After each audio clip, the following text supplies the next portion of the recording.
দুনিয়া এটা নতুন কোনো ঘটনা নয়। আমরা যদি দেখি যে গত কয়েক দশকে পৃথিবীর বিভিন্ন দেশে ইসলামপন্থী রাজনৈতিক দলগুলো নানা রকম পরিবর্তনের মধ্য দিয়ে গেছে।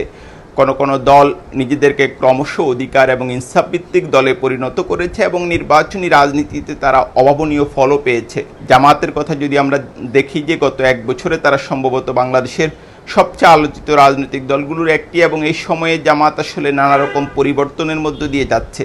আমরা যদি দেখি যে ডাক্তার শফিকুর রহমান জামাতের যিনি আমির, তিনি এই পরিবর্তনে একটা প্রধান এবং নিয়ামক ভূমিকা রাখছেন এবং দলটির কেন্দ্রীয় নেতারাও অনেক ক্ষেত্রে এ ব্যাপারে খুবই সক্রিয়। জামাত অতীতের ভুল ত্রুটির জন্য জামাতের আমির ডাক্তার শফিকুর রহমান গত কয়েক মাসে অন্তত 2 দফায় ক্ষমা প্রার্থনা করেছেন। যদিও অনেকে দাবি করছেন যে মুক্তিযুদ্ধকালীন ভূমিকার জন্য জামাতের স্পষ্ট ভাষায় ক্ষমা চাওয়া উচিত, সেটা নিয়ে দলটির ভেতরে নানা রকম আলোচনা, নানা রকম মত রয়েছে। অন্যদিকে আমরা যেটা দেখি যে জামাত ক্রমশ নিজেদেরকে ইনক্লুসিভ রাজনীতিতে সম্পৃক্ত করেছে।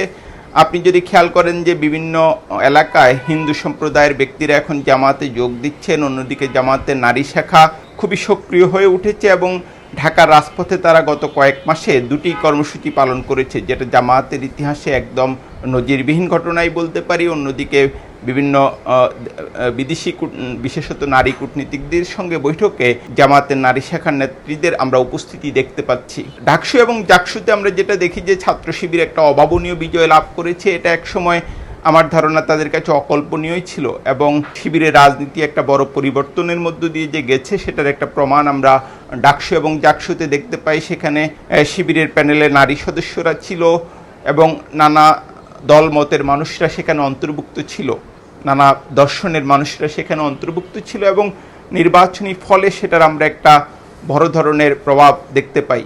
এখন সর্বশেষ রোববার যেটা দেখা গেছে যে জামাতের একটা নতুন লোগো সামনে এসেছে। জামাতের আমির তার বসুন্ধরা কার্যালয়ে বিদেশি প্রতিনিধি দলের সঙ্গে যে 2টো বৈঠক করেন, সেখানে যে লোগোর দেখা যায় সেটা আসলে জামাতের একটা নতুন লোগো এবং আগের লোগোর তুলনায় এটা অনেকটাই পরিবর্তিত।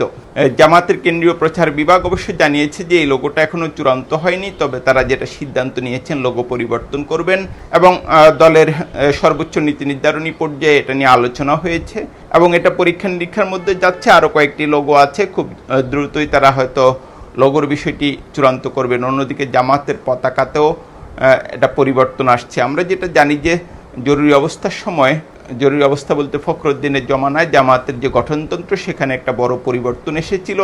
পরবর্তীতে এটা নিয়ে মামলা হয়েছে এবং নানা রকম ঘটনা, জামাতের নিবন্ধন বাতিল হলো, সেটা তো আপনারা জানেনই এবং দৃশ্যত জামাত এক ধরনের নিষিদ্ধই ছিল।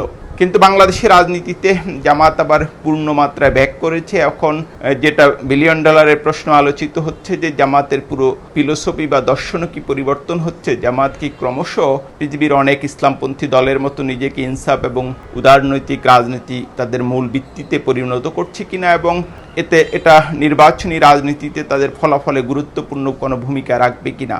সম্ভবত জামাতের এই পরিবর্তন একটা অভাবনীয় এবং নাটকীয় ঘটনা এবং যেটা দেখা যাচ্ছে যে সম্ভবত ক্রমশ জামাত একটা পরিবর্তনের মধ্য দিয়ে যাবে। খুব দ্রুত হবে এটা কিনা নাকি আরও অনেক সময় লাগবে সেটা অবশ্য বলা মুশকিল, কিন্তু এটা বলা যায় যে নির্বাচনী রাজনীতিতে জামাত যদি আসলে ক্ষমতায় যাওয়ার মতো নিজেকে গুরুত্বপূর্ণ করে তুলতে হয় তাহলে তার হয়তো অনেক পরিবর্তনের মধ্য দিয়ে যেতে হবে।